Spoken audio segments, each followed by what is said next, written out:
ओम श्री गुरवे नमः। धर्मानुरागी भाई भाइयों बहनों, श्रोता बंधुओं, आप सब लोगों का इस ज्ञान यज्ञ में हार्दिक स्वागत है। आइए कुछ ज्ञान की चर्चा करें। उससे पहले गुरुवंदना करते हैं। ओम गुरुर्ब्रह्मा गुरुर्विष्णु गुरुरेव महेश्वरा गुरुरेव परब्रह्म तस्मै श्री गुरवे नमः। अखंड मंडलाकारं व्याप्तं येन चराचरं तत्पदं दर्शितं येन तस्मै श्री गुरवे नमः। मातृवत लालयित्री पितृवत मार्गदर्शिका नमो अस्तु गुरुसत्तायै श्रद्धा प्रज्ञायुता चया। ओम श्री गुरवे नमः। भगवान श्री कृष्ण जी का ध्यान करें। ओम वसुदेवसुतं देवं कंसचाणूरमर्दनं देवकी परमानंदं कृष्णं वंदे जगद्गुरुं। सद्बुद्धि के लिए परमपिता परमात्मा से प्रार्थना करें कि हे परमात्मा, हमारी बुद्धि को सन्मार्ग की ओर प्रेरित करें। हे विश्व के स्वामी प्रकाश रूप परमात्मा, हमारी बुद्धि को सन्मार्ग की ओर प्रेरित करें।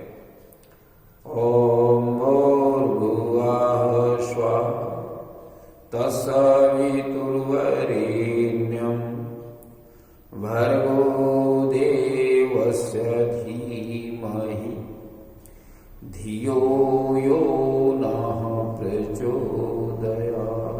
बोलिए वेद माता गायत्री की जय।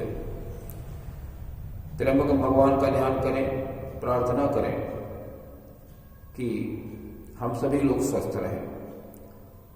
ओम त्र्यंबकम यजामहि सुगंधिं पुष्टिवर्धनम् उर्वारुकमिव बन्धनान् मृत्योर्मुक्षीयमामृतात्। पूरी त्र्यंबक भगवान की जय। भाइयों बहनों, विगत दिवस हमने आपको बताया था कि भरत जी ने भगवान राम की चरण पादुकाओं को सिंहासन पर स्थापित कर दिया। नित्य उनकी पादुकाओं का पूजन करते थे और उनसे आज्ञा मांग करके राज्य का कार्यभार चलाते थे। बिल्कुल वैसे ही जैसे राम स्वयं विराजमान हो और उनकी आज्ञा से कार्य चल रहा हो। और स्वयं अपना नंदीग्राम में एक खाई खोदकर जटाजूट रखाकर उसकी साथरी बिछाकर उसमें निवास करने लगे। वहीं से राज्य का संचालन करते थे। उनकी सोच थी, जब हमारे बड़े भाई जंगल में मारे मारे घूम रहे हैं, वैसे उसी प्रकार से हमें भी अपना जीवन बिताना चाहिए। इस सोच के साथ में उन्होंने इस सारी व्यवस्था को अपने लिए बनाया और उसी प्रकार वर्णकर वस्त्र धारण करके उदासीन भाव से सन्यासियों जैसा जीवन व्यतीत करने लगे। शिव जी पार्वती जी से कहते हैं कि भगवान राम के जो गुण हैं वो बड़े गुण हैं और उनको जो श्रेष्ठ लोग हैं, पंडित हैं, ज्ञानी पुरुष हैं, उन गुणों को अपने जीवन में उतार करके वैराग्य धारण करते हैं। मुनि लोग जो संस्कारों को कराते हैं, श्रेष्ठ कार्यों में मनुष्य के कल्याण के लिए लगे रहते हैं, वे भगवान के गुणों को धारण करके वैराग्य को प्राप्त करते हैं। वैराग्य का अर्थ ये है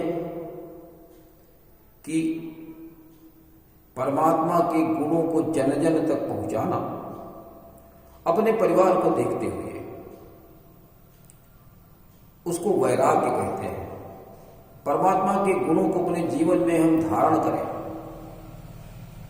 और उन गुणों को जन जन तक पहुंचाएं, उनको पहुंचा करके आदमी को सुखी बनाएं, समाज को एक श्रेष्ठ बनाने का प्रयास करें। ये स्थिति वैराग्य की स्थिति होती है। आश्रम के अनुसार से ये तीसरा आश्रम है।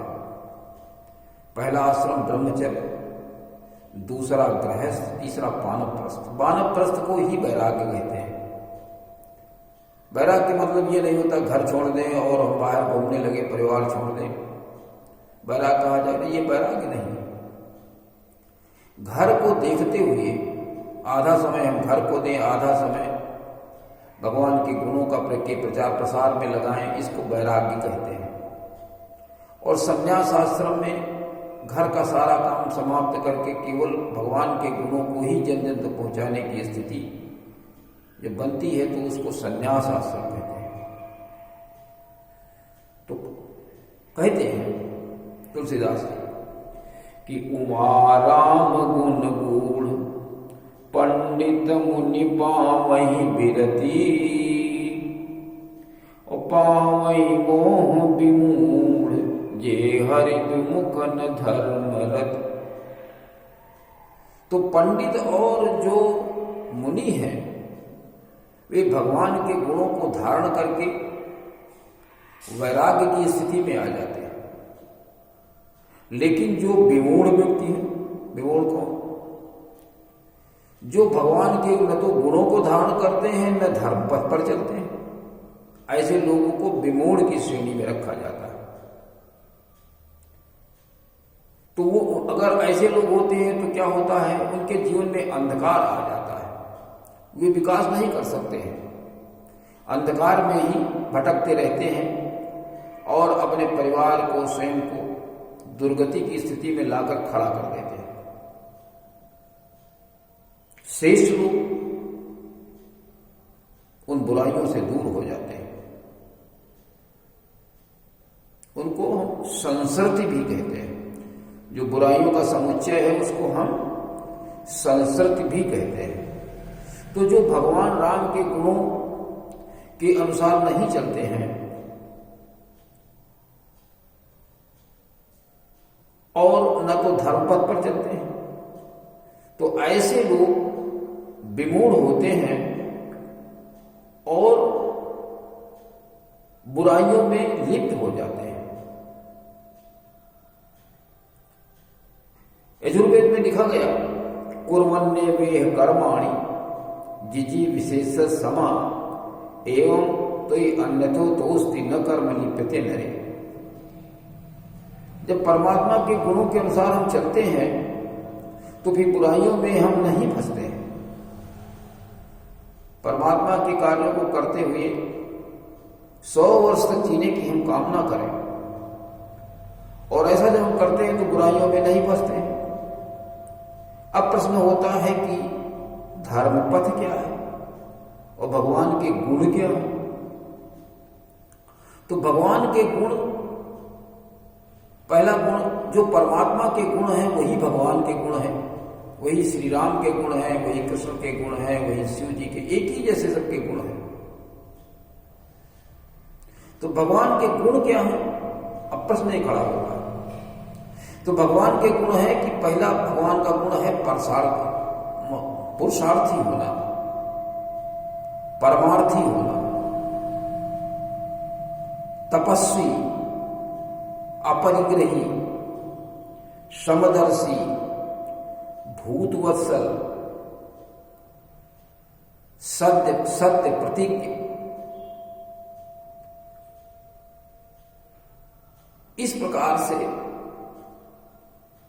बहुत से गुण हैं, समदर्शी गुण हैं। असुरता को समाप्त कर देवत्व की स्थापना करना, वेदों की रक्षा करना और वेद ज्ञान को जन जन तक पहुंचाना, ये भगवान का गुण है। भगवान समय को बर्बाद नहीं करते थे। साधना, स्वाध्याय, संयम, सेवा, ये भगवान का गुण है। ईमानदारी, जिम्मेदारी, समझदारी, बहादुरी, ये भगवान का गुण है।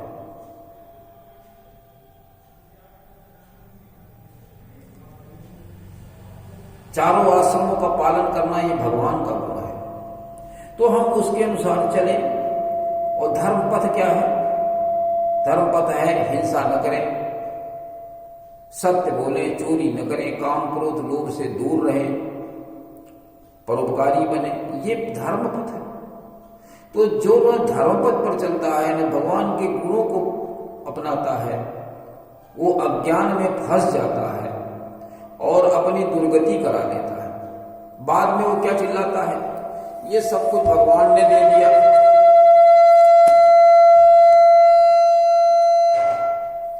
फिर वो क्या कहता है कि ये जो कुछ हुआ ये मेरी किस्मत में लिखा था।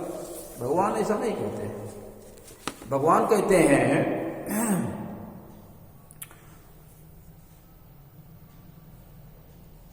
जो न तरे भव सागर नर समाज यस पाए, सो कृत निंदक मंदमती आत्माहन गति जाए। वो आत्महत्यारा कहा जाता है।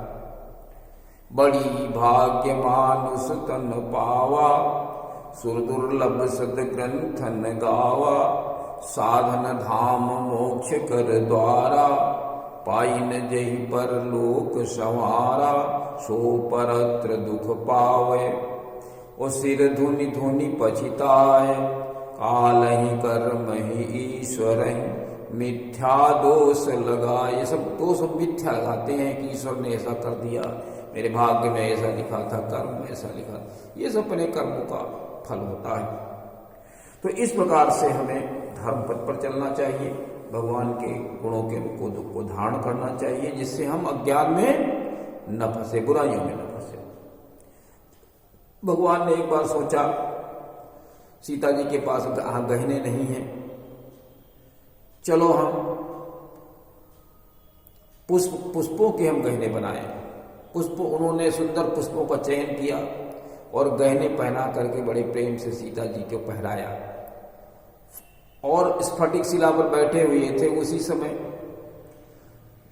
इंद्र का बेटा जयंत कौवे का रूप बना करके भगवान की शक्ति को देखना चाहा। अरे ये भगवान है या नहीं, उसके मस्तिष्क में ये बात पैदा हो गई। तो उसने आया, सीता जी के पैर में चोंच मार दी, खून बहने लगा। भगवान राम ने जब देखा तो वहीं पर एक सरकंडा पड़ा हुआ था, उसको ब्रह्म मंत्र से उन्होंने उस पे ब्रह्म मंत्र लगा दिया। ब्रह्म मंत्र क्या है? ये गायत्री मंत्र ही ब्रह्म मंत्र है। इससे ब्रह्म की उपासना की जाती है, ब्रह्म से प्रार्थना की जाती है। ब्रह्म मंत्र है, उसको लगा दिया और धनुष से छोड़ दिया। अब वो कौवा भागा और वो सरकंडा सींग जो है वो उसके पीछे लगी हुई, भाग रहा है, लगी हुई, भाग रहा है, लगी हुई। पिताजी के पास पहुंचा, पिताजी ने भी उसको भगा दिया। देखा भगवान राम का ये द्रोही, इसने बड़ा गलत कार्य किया, समझ गए। इंद्र ने उसको भगाया। फिर विष्णु जी के पास गया, ब्रह्मलोक, वहां से भगाया गया। शिव जी के यहां गया, वहां भगाया गया। किसी ने उसको बैठने की जगह नहीं दी। कहने का अर्थ है कि परमात्मा कैसा है, ब्रह्म कैसा है ना, ये परीक्षा नहीं लेनी चाहिए थी। तुलसीदास जी ने लिखा, एक बार प्रभु कुसुम सुहाए और निज कर भूषण राम बना। अपने हाथ से उन्होंने आभूषण बनाए, सुंदर फूलों का चयन करके। सीता ही पहिराए प्रभु सादर, बैठे फटिक शिला पर सुंदर। और फटिक शिला पर बैठे हुए सीता जी को पहनाया बड़े भाव के साथ में। जयंत आया, उसने चोंच मार दी कौवा। सीता चरण चोंच हति भागा, मूढ़ मंदमति कारण कागा। कारण कागा, वो देखना चाहता था कि भगवान के पास कितनी ताकत है, भगवान है या नहीं। तो उसने परीक्षा की दृष्टि से उसने ये सब उत्पात कर दिया। भगवान राम ने क्या किया, जैसे ही देखा कि रुधिर बह गया, सीता जी के निकल रहा, चला रुधिर रघुनायक जाना, और सीख धनुष सायक संधाना।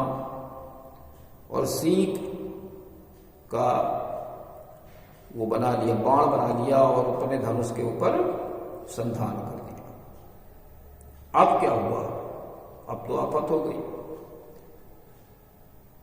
तो अब ये हुआ कि वो मंत्र से प्रेरित था, ब्रह्म मंत्र लगा हुआ था उसके ऊपर, ब्रह्म सर होकर बन गया। तो वो कौवे के पीछे पीछे लग गया, कौवा भागा। प्रेरित मंत्र ब्रह्म सर धावा, और चला भाज बायस भय पावा। कौवा भय में भाग पड़ा। और धरि निज रूप गयो पितु पाही, अपना रूप उसने धारण कर लिया, फिर कौवे से वो जयंत बन गया और अपने पिताजी के पास गया। परंतु क्या हुआ, राम विमुख राखा ते ही नाही। और राम के भी विमुख था, राम के प्रति वो द्रोह कर चुका था, विमुख हो गया, झगड़ा कर लिया उसने। तो भगवान ने उसको, उसके पिता ने भी नहीं रखा। जहां जहां वो गया, शिवपुरी गया, ब्रह्मपुरी गया, सब जगह से भगाया गया। काहू बैठन कहा नोही, राखी को सकई राम कर द्रोही। राम का द्रोही है, इसलिए किसी ने उसको रखा नहीं। नारद जी ने देखा कि जयंत बहुत विकल है, तो उसके जयंत के पास गए और कहा तुम राम के ही पास जाओ और कहो मेरी रक्षा करो, मेरी रक्षा करो, तो तुम्हें वो माफ कर देंगे। तो वो जाता है और कहता है कि मेरे कर्मों के कारण मेरी दुर्गति ये हो रही है, मैंने गलत कर्म किया। उसने ये नहीं कहा मेरे भाग्य में ही लिखा था, उसने कहा, उसने अपनी गलती को स्वीकार किया। निज कृत कर्म जनित फल पायूं, अपने कर्मों के द्वारा जो मैंने जनित किया है उसका मैंने फल पाया है। अब प्रभु पाही शरण तक, अब मैं आपकी तक करके आपकी शरण में आया हूं, मुझे अब मेरी रक्षा कीजिए, बचाइए उससे। इसी प्रकार से एक बार दुर्वासा का भी हाल हुआ था, उनके पीछे भी चक्र लग गया था भगवान कृष्ण का, अम्बरीश, और उनमें कुछ खटपट हुई थी। अम्बरीश भगवान कृष्ण के भक्त थे, उन्होंने कहा हम श्राप दे देंगे, तो उनके पीछे चक्र लग गया, भागते रहे, चक्र ने पीछा नहीं छोड़ा, फिर अम्बरीश के शरण में जाना पड़ा। जयंत ने यही सोचा कि ऐसी स्थिति हो गई है, निज कृत कर्म जनित फल पायूं, अब प्रभु पाही शरण तक आयूं। तो भगवान ने फिर उसको माफ कर दिया उसके, लेकिन उसकी आंख फोड़, यद्यपि वो मृत्यु के लिए मतलब उसको मृत्यु दंड होना चाहिए था, लेकिन भगवान ने उसकी एक आंख फोड़ दी और उसको छोड़ दिया। सुनि कृपाल यति आरत भवानी, एक नयन करी तजा भवानी, हे भवानी, उसकी एक आंख फोड़ करके उसको छोड़ दिया। तो आज के प्रसंग में मुख्य बात यह है कि हम भगवान के गुणों को धारण करें और धर्म के पथ पर चलें। भगवान के गुणों को धारण करें और धर्म के पथ पर चलें, तो हमें अज्ञान नहीं व्यापेगा, और अज्ञान से ही सारी दिक्कतें पैदा होती हैं। महामोह महिषेषु विशाला, राम कथा कालिका कराला। महामोह, ये महिषासुर जो है, ये हमारे अज्ञान के कारण, हमारा महामोह यही जो है महिषासुर है, और भगवान के गुण काली का स्वरूप होते हैं। तो इसलिए हमें भगवान के गुणों के अनुसार चलना चाहिए, भी मैंने बताया है, और धर्म के पथ पर चलना चाहिए। और अगर हम गलती करेंगे तो हमको दंड मिलेगा, इसको ये न सोचे कि मेरा ये दुर्भाग्य है या भाग्य है, इस प्रकार की बात न सोचें। जैसा जयंत कहता है, निज कृत कर्म जनित फल पायूं, अपने कर्मों का मैंने फल प्राप्त किया है।